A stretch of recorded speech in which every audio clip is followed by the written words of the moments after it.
Perhaps the answer lay in a different filming trip, also with orca, but in British Columbia. My team and I had been lucky enough to happen upon a pod of orca that were socializing, and we went out in our sea kayaks and paddled alongside them.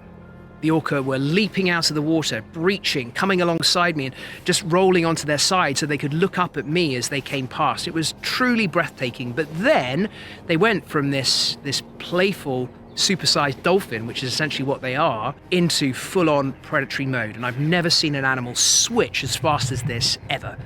They'd encountered a fully grown male Steller's sea lion, which is 3/4 of a ton, 750 kilos of flashing teeth, a serious predator in its own right.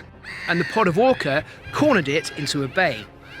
So we got out of our kayaks and got onto shore, and we came right up close to see the whole breathtaking spectacle play out. They took it down by breaching up and landing on top of it, by slapping it with their tails, and just generally tiring the animal out. You know, it was outgunned, outnumbered, outweighed, and it simply had no chance, although it kept trying to make a run for the kelp beds where the orca wouldn't follow.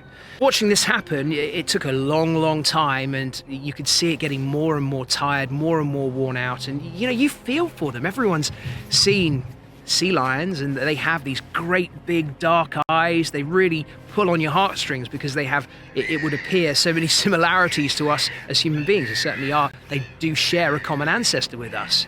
But then finally, when the animal was no longer a threat, when it was so tired and so beaten that it couldn't fight back, then they brought in their youngsters. They brought in their calves. They were quite young animals, but they were clearly being taught by their parents how to hunt, replicating their parents' maneuvers. They were also breaching up out of the water and tail slapping on the Steller sea lion, and this went on for a good while. You can see that it was an instructional process. Often when we're filming our mammal cousins, it's very tempting to impose our own human anthropocentric values on their actions, and that is, I think, a mistake.